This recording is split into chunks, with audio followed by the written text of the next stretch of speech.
Sveiki, mano brangieji. Šiandieną turėsime Liepos mėnesio prognozę. Prieš pradedant noriu priminti, kad nuo praeito mėnesio jau startavo mano paslaugų elektroninė parduotuvė. Visą svarbią informaciją apie savo teikiamas paslaugas, ko galite iš jų tikėtis, kuo mano paslaugos skiriasi nuo kitų specialistų. Visą šitą informaciją aš pateikiu Birželio mėnesio prognozių pradžioje. Tai tiesiog pasirinkite savo zodiako ženklą ir paklausykite įžangą ir ten bus visa informacija apie mano teikiamas paslaugas. Na ir noriu priminti, kad Liepos mėnesį mes turėsime retrogradinį Merkurijų. Tie, kas žiūrėjo savo 2025 metų metinės išplėstinės prognozes, tai tie sekėjai su ta informacija jau yra susipažinę, kadangi tose prognozėse aptariau visus retrogradinio Merkurijaus periodus 2025-iesiam.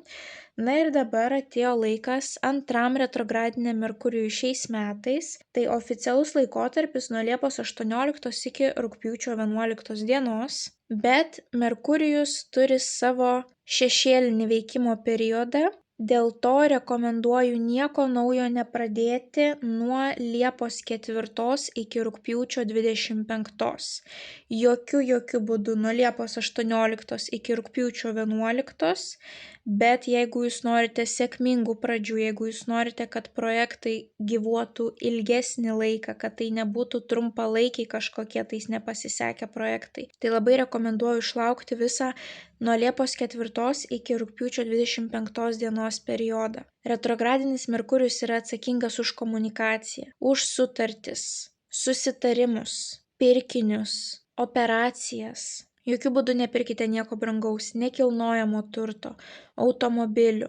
Labai lengvai žmonės yra apgaunami, nepatikrinamos visos detalės, nuslepiama informacija ir galiausiai po to žmonės labai ilgą laiką vargsta su tais naujais brangiais pirkiniais. Nerekomenduoju eiti į naują darbą, jeigu norite ilgalaikio darbo. Tai ieškotis darbo reikia tik po rugpjūčio 25 dienos. Jeigu jums reikia pinigų ir ilgalaikės perspektyvos darbe jums nėra prioritetas, tuomet galite bandyti darbintis. Operacijos tik ekstra operacijos, kai yra mirties ir gyvybės klausimas. Jokių planuotų, jokių grožio, injekcijų, skalpelių negali būti. Visiems žmonėms dingsta atidumas, gydytojai neišimtis. Tai gali būti, kad bus kažkokios tai komplikacijos, neis viskas pagal planą, tai geriau nuo operacijų susilaikyti. Verslai taipogi, jeigu norime ilgalaikių verslų, nepradedam verslo tuo laikotarpiu. Naujos pažintys, asmeniniai santykiai irgi nėra geras laikas, nes jūs pamatysite tą žmogų visai kitomis akimis, būtent kai retrogradinis Merkurijus baigsis ir pradės eiti į priekį. Retrogradinio Merkurijaus tema nėra tokia lengva, yra įvairiausių niuansų, dėl to aš esu savo elektroninėje parduotuvėje paulinaoti.com paruošusi paskaitų ciklą apie retrogradinį Merkurijų. Retrogradinis Merkurijus su mumis būna 3 kartus per metus mažiausiai ir tai, kaip matote, dažniausiai iš mūsų atima virš pusantro mėnesio gyvenimo. Taip, tai yra bent jau pusantro mėnesio 3 kartus per metus yra tie laikotarpiai, kai negalima imtis naujų pradžių. Žmonės, nežinodami šitos informacijos, imasi ir po to pasakoja, kaip gyvenimas jiems nesiseka. Taip, tai tiesiog reikia žinoti, kada bus lietus ir pasimti su savimi skėtį iš namų. Tokį pavyzdį aš visada duodu kaip metaforą, kad reikia žinoti ne tik kada lyja, bet ir kada yra retrogradinis Merkurijus. Ir retrogradinis Merkurijus veikia tiek pačius mažiausius, tiek pačius didžiausius ir veikia nesvarbu, ar jūs dirbat samdomam darbe, ar jūs turit savo verslą, ar jūs dirbate šou versle, ar jūs esate gydytojai ar pilotai, visus mus veikia. Tai dėl to ir parašiau tą paskaitų ciklą visoms amžiaus grupėms, visoms profesijoms, tiek vyrams, tiek moterims. Labai svarbi informacija, kurią reikia žinoti, jeigu norite, kad jūsų pinigai dirbtų efektyviai, kad jūs nenudegtumėte susipažinę su naujais žmonėmis, megzdami naujus kontaktus, kad jūs žinotumėte, kaip pasiruošti kelionėms, jeigu turėsite kelionių retrogradinio Merkurijaus periodu, ir kaip pasiruošti operacijoms, jeigu jūs žinote, kad neįmanoma tų operacijų išvengti. Taip, aš duosiu labai daug praktinių pavyzdžių, į ką reikia atkreipti dėmesį ir kaip pasiruošti tiek praktiškai, tiek emociškai, kad retrogradinis Merkurijus jūsų neišsekintų. Tai paskaitų ciklas yra įrašytas, jums tereikia nueiti į elektroninę parduotuvę, jį įsigyti ir po apmokėjimo iškart į jūsų pašto dėžutę įkris nuoroda, kurią paspaudę atsidarysite būtent įrašytų paskaitų ciklą ir jį galėsite žiūrėti kada tik norite, kiek tik norite, jisai bus jūsų. Taipogi šalia jūs gausite atmintinę, tokią kaip retrogradinio Merkurijaus instrukcija, kurioje bus visa pagrindinė informacija, taip sakant, sudėlioti taškai ant i. Ir taipogi gausite 25-26 metų retrogradinio Merkurijaus kalendorių, kuriame matysite pažymėtus periodus, kada yra retrogradinis Merkurijus ir ilgesnius periodus, kiek aš rekomenduoju papildomai palaukti, kadangi veiks būtent tas retrogradinio Merkurijaus šešėlinis periodas, kad išvengtumėte tų nesėkmingų kažkokių tais naujų pradžių. Tai jeigu 25-26 metai pas jūs nusimato pilni kažkokių tais naujų pradžių, kelionių, operacijų, naujo darbo paieškų, verslo įregistravimo, nekilnojamo turto pirkimo, automobilių pirkimo, tai rekomenduoju įsigyti paskaitų ciklą ir jūs pastebėsite, ant kiek jums pasidarys lengviau pragyventi būtent tos retrogradinio Merkurijaus periodus. Na ir kaip visada, mano dėkingumas keliauja jums, labai dėkoju už aktyvumą šiame kanale. Jums tai nieko nekainuoja, o man yra labai svarbu. Na, o naujus kanalo stebėtojus kviečiu prisijungti prie šios labai šiltos ir motyvuotos bendruomenės, paspaudus prenumeruoti mygtuką. Tokiu būdu ne tik prisidėsite prie labai motyvuotos bendruomenės, bet ir nepraleisite jums aktualių prognozių. Na, o dabar keliaukime į jūsų tarologinę prognozę. Dvyniai – pagrindinis įvykis dvyniams Liepos 1 savaitę.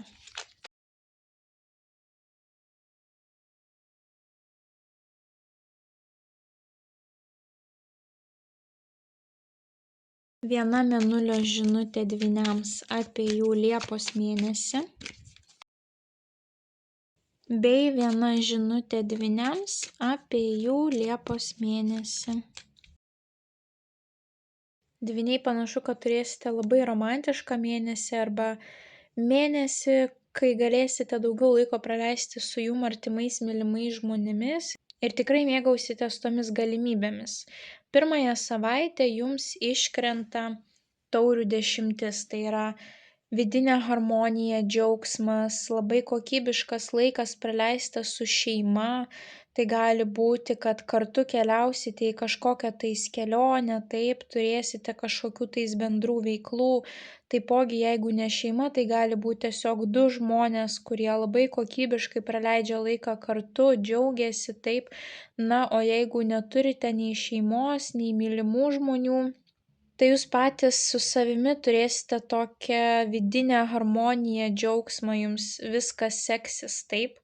Ir šalia jums iškrenta taurių 6. Taurių 6 yra praeities korta, nostalgijos korta. Gali būti, kad susitiksite su žmogumi iš praeities ir turėsite malonų laiką.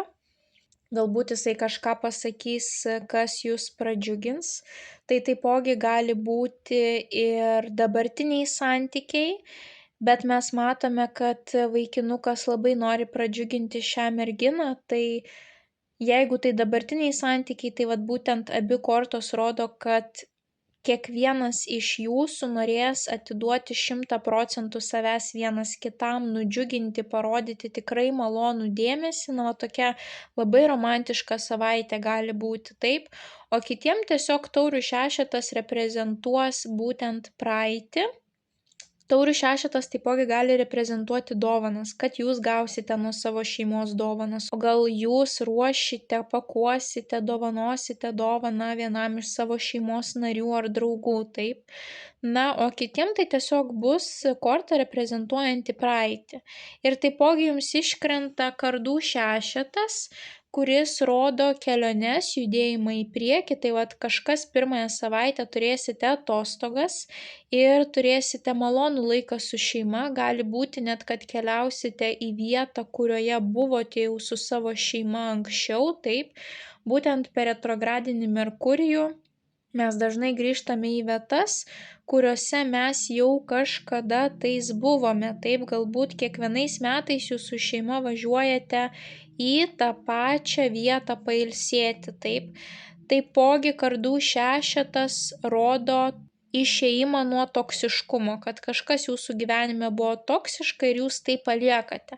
Tai galbūt toksiška šiuo atveju galėjo būti jūsų praeitis, net mintise apie tą praeitį nebegalvojate ir būtent tas emocinis atsirišimas, atitrukimas nuo to toksiškumo, taip kad viskas, susitaikiau, tai buvo mano praeitis, aš ją paleidžiu, einu į priekį, bet šita idėja gali jums duoti pilnatvę pirmąją savaitę, kad jūs pagaliau jausitės, kad išgijau nuo tos traumuojančios patirties, taip, ir pagaliau galiu gyventi dabartyje. Tai vat kažkokios tokios labai harmoningos, pilnatvės kupinos situacijos. Tuomet antrąją savaitę jums iškrenta didysis arkanas įsimylėliai, kuris rodo porą, taip, santykius asmeninius. Taipogi iškrenta didysis arkanas imperatorius, vyrukas, kuris turi statusą visuomenėje, galbūt yra vadovas, galbūt turi savo verslą, jisai nebijo prisimti atsakomybės, jisai yra tas žmogus, kuris įsipareigoja. Ir taipogi jums dar iškrenta taurių valetas. Taurių valetas reprezentuoja vandens stichijos, skorpionas, žuvis, vėžys, žmonės, kuriems reikia mūsų priežiūros. Tai yra mūsų vaikai arba pagyvenę tėvai, seneliai. Tai visos trys kortos kartu gali rodyti šeimos pagausėjimą. Taip, pora, vyras ir vaikas. Ir kad vyras pasiryžęs prisimti atsakomybę už šitą šeimos pagausėjimą. Taip. Taipogi, būtent tas taurių valetas yra labai kūrybinga korta, nešanti džiugias žinias. Tai galite sulaukti džiugios žinios, kad jūsų partneris prisiema atsakomybę už jūs ir antrąją savaitę pasiperša. Taip gali būti ir tokia situacija. Džiugi žinia tai gali būti, kad tiesiog šitas imperatorius pakviečia jūs į pasimatymą, galbūt pasiūlo perkelti santykius į kitą lygį. Taurių valetas yra labai romantiška korta, kūrybinga korta, ypatingai puikiai žmonėms dirbantiems būtent kūrybinius darbus. Jūs galite nueiti į pasimatymą būtent į kažkokį tais kino teatrą, spektaklį, visas tokias kūrybinės meninės veiklas. Taipogi šios kortos gali rodyti, kad jums pavyks darbe išlaikyti tokį imperatoriaus autoritetą, o po darbo jūs pilnai skrajosite padebesiais ir mąstysite apie savo antrąją pusę. Taip. Įsimylėliai yra taipogi ir pasirinkimo korta. Tai yra pasirinkti vieną iš dviejų variantų. Ir pas jūs šalia iškrenta tos dvi skirtingos energetikos, taip, disciplina, atsakomybė, darbas, įsipareigojimas ir svajonės, vėja vaikiškumas, darimas tik tai, kas yra širdžiai miela. Tai tiem, kam nesvarbu santykiai, pas jūs gali būti toksai pasirinkimas, ką daryti, taip, ar daryti tai, kas man, pavyzdžiui, širdžiai nemiela, bet aš turiu tame autoritetą jau, o galbūt imtis kažkokios tai kūrybinės veiklos, kurioje aš dar neturiu autoriteto, bet man jinai širdžiai mylima. Bus laimingi tie, kuriems pavyks suderinti abu šios dalykus, taip, tiek discipliną, vadovavimą, tiek kažkokią tai savo kūrybinę gyslelę, taip, ar kažkokius tai kūrybinius hobius.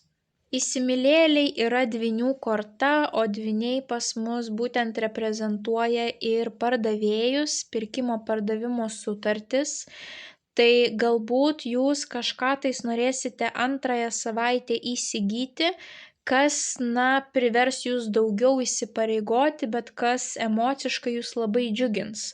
Bet, kaip ir minėjau, retrogradinis Merkurijus negeras laikas įsigyti brangų, pavyzdžiui, nekilnojamą turtą, automobilius, taip, verslus, tai geriau būtų, kad čia jūs nieko nepirktumėte, daugiau niuansų galite paklausyti būtent retrogradinio Merkurijaus paskaitoje mano elektroninėje parduotuvėje.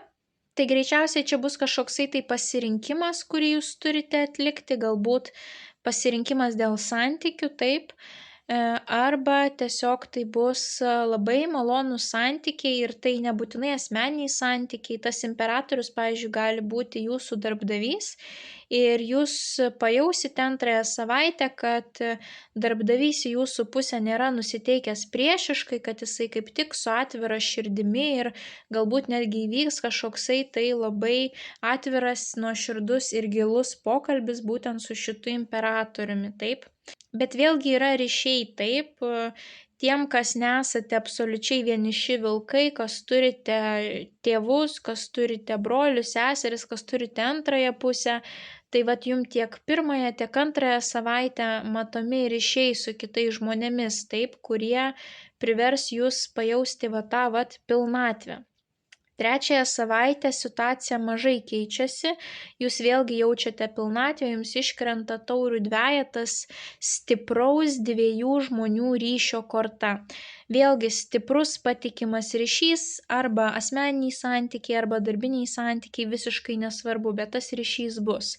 Ir vėlgi iškrenta tas pats kardų šešetas, kurį turėjote čia, tai yra arba kelionė pas savo antrąją pusę, taip, arba pabėgimas nuo toksiškumo, galbūt situacijų, kurios jums kelia stresą ir greičiausiai jūs bėgsite būtent pas savo tą patikimą žmogų, taip, jisai bus jūsų pabėgimas nuo realybės, taip, kai būsite su to žmogumi, jūs pamiršite kažkokias tai užduotis, kurių terminai jau jūs spaudžia, taip, ar kažkokį tai stresą, jūs tiesiog mėgausitės.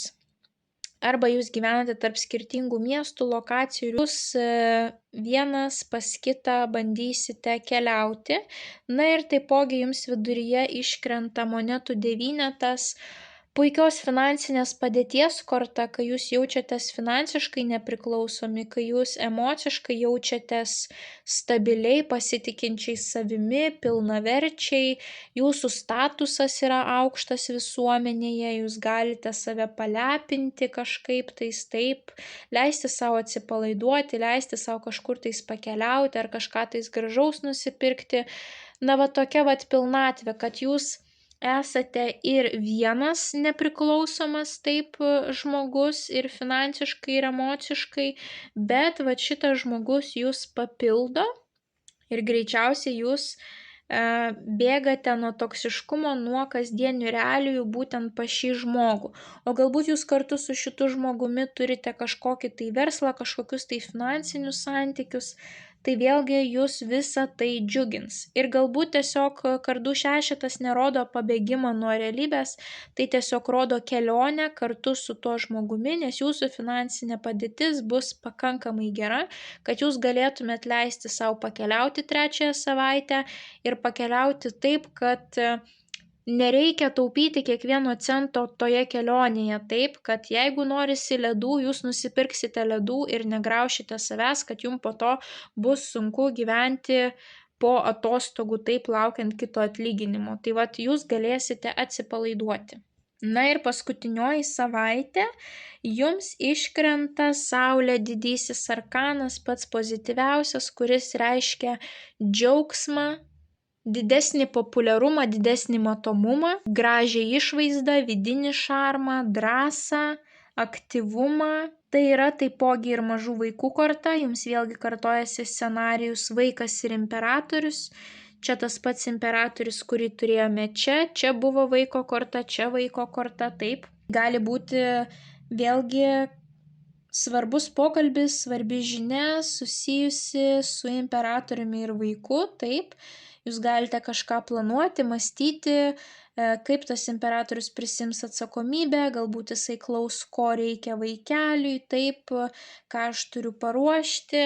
Na, įvairiausios va tokios situacijos. Tai gali būti tiesiog atsinaujinęs tėčio ir vaiko ryšys, jeigu jūs išsiskyrę. Tai galbūt jūs savo vaiką, pavyzdžiui, vešite pas tėtį taip, kad jisai praleistų daugiau laiko. Ir taipogi jums iškrenta kardų valetas. Tai jeigu čia turėjote taurių valetą, tai čia turite kardų. Tai kardų valetai yra oro stichija, vandeniai, svarstyklės arba dvyniai, būtent jūs, taip. Tai šitie žmonės bus arba jūsų vaikai, arba pagyvenę tėvai seneliai. Jeigu tai nesusiję su šeimos nariais šių amžiaus grupių, tai tada šita korta rodo svarbią informaciją, viskas, kas susijęs su komunikacija. Svarbi žinutė, svarbus skambutis, galbūt jūs labai pradžiugins šito imperatoriaus pasakytą informaciją. Taip, jisai, pavyzdžiui, paskambina, jisai yra jūsų darbdavys ir pasako kažką tai džiaugsmingo, malonaus, taip, jūs suprantate, kad esate pats geriausias darbuotojas, o galbūt jūs išleidžia atostogų, nors sakė, kad neišleis. Galbūt paprašys, kad jūs pristatytumėt prieš visą kolektyvą kažkokią tai prezentaciją, kaip geriausias darbuotojas, taip ir pamokytumėt kitus. Na, gali kažkokią tai džiaugsmingą žinią atneštas imperatorius. Saulė taipogi pas mus yra ir išaugusi finansinė padėtis, taip, geri finansai, tai vat imperatorius kažkaip gali pakelti tą jūsų finansinę padėtį, pagerinti. Na ir apskritai kardų valetas, kadangi susijęs su komunikacija, tai būtų puiku, kad su tuo imperatoriumi jūs komunikuotumėt aiškiai, struktūruotai. Jeigu jums kažkas tai neaišku, bendrautumėt su juo, išsiaiškintumėt, taip, nes Saulė taipogi yra toksai nušvitimas, aiškumas situacijos. Tai vat galbūt, kad jums būtų situacija aiški, jums tetrūksta vieno skambučio, vieno pokalbio su tuo imperatoriumi, nesvarbu, kas jisai yra, ar jūsų darbdavys, ar jūsų antroji pusė, ar jūsų vaiko tėtis. O galbūt jums teks būti imperatoriumi tiek antrąją savaitę, tiek trečiąją, tai reiškia prisimti didesnį kiekį atsakomybių, bet jūs jausitės gerai su tomis atsakomybėmis, kadangi jums šviečia Saulė, taip. Galbūt jūs paaukština, jūs tampate vadovu ir dabar jūs jau visi geriau pažįsta, dažniau mato, taip ir žino, kad čia mūsų naujasis vadovas, tai tuomet jūs turite tiesiog aiškiai save pristatyti, iškomunikuoti, taip. Paskutinėje savaitę labai svarbu remtis būtent kritiniu mąstymu, logika, aiškia komunikacija. Jeigu čia mes turėjome tokią labai kūrybinę ir į santykius orientuotą energiją, tai paskutinėje savaitę pas mus jau čia yra tokia labiau racionali, logiška, planuota, apskaičiuota energetika, taip? Tai kad ir kas čia benutiktų paskutinėje savaitę, pajunkite kritinį mąstymą, racionalumą ir logiką. Bet vis tiek kiekviena savaitė va tokios kortos santykiai, ryšiai, komunikacija, taip, bendravimas, stiprių ryšių kūrimas, atsakomybės prisiėmimas, valdžios kažkokie tais postai. Imperatorius netgi gali reprezentuoti valstybinės institucijas, kurios turi jums įtaką. Tai vad galbūt valstybinės institucijos praneš jums kažkokias tai džiugias žinias, taip. Na ir jūsų mėnulio žinutė, planuodama nepamiršk palikti vietos stebuklams. Tai tikrai mėnesis pas jūs bus stebuklingas. Kam aktualūs meilės santykiai, tai mėnesis tikrai bus labai romantiškas, kam neaktualūs, tai tikrai turėsite kokybiškų ryšių, džiugių naujienų ir greičiausiai atrasite būdą, kaip jūs galite pailsėti. Net jeigu jums reikės būti tuo atsakingu imperatoriumi, jūs rasite prieglobstį, su kuo pabūti, kada pabūti, kaip pabūti, kad jūs jaustumėte gyvenimo pilnatvę Liepos mėnesį. Na ir jūsų mėnesio žinutė, Jums iškrito didysis arkanas žvaigždė, svajonių korta, svajonių išsipildymo, apskritai mąstymo apie savo svajones, savo svajonių suformulavimo korta, nes ne visi mes suformuluojame savo svajones, taip, ne visi mes jas išgryniname. Tai Liepos mėnesį surašykite savo svajones, pamastykite, ko iš tiesų norite, pradėkite eiti savo svajonių link. Galbūt jūs įgyvendinsite kitų žmonių svajones, taip, o galbūt kažkas išpildys jūsų svajones. Taipogi žvaigždė vėlgi yra matomas dangaus kūnas, jūs galite būti daugiau pastebėti. Jeigu turite savo verslą, galite užsakyti reklamą, taip, ta reklama jums turi atnešti didesnį kiekį matomumo. Na ir taipogi tai gali būti korta, kuri rodys, kad jūs pamatysite tam tikras įžymybės, galbūt apsilankysite jums patinkančių įžymybių pasirodymuose, taip. Tai vat puikia korta ir jinai yra labai pozityvi, kai žmogus svajoja, bet ir tiki, kad tos svajonės labai greitai išsipildys, kad ateitis bus dar geresnė nei dabartis. Tai vat tokia pas jūs nuostabi energetika, toks jausmas tikrai vasara veiks jūs, taip ir saulė, kad jūs jausite pilnatvę ir visur suspėsite ir padirbsite ir kontaktai bus stiprus. Na vat kaip ir Mėnulio žinutė sakė, nepamirškite palikti vietos stebuklams. Tai dvyniai linkiu didžiausios sėkmės Liepos mėnesį. Nepamirškite paspausti patinka mygtuko, komentare parašyti bent jau širdelę, pasidalinti prognozę su artimaisiais, kuriems ji galėtų būti aktuali. Na ir jeigu dar neužsiprenumeravote, skatinu užsiprenumeruoti kanalą, kad nepraleistumėte jums aktualių prognozių, bei taptumėte šios labai šiltos ir motyvuotos bendruomenės dalimi. Na, tiems, kurie žiūrėjote prognozę mano YouTube kanale, tai labai kviečiu apsilankyti mano paslaugų elektroninėje parduotuvėje paulinaoti.com ir visas šias prognozes pažiūrėti anksčiau laiko. Na, mes susimatysime jūsų kitose prognozėse. Ate, ate.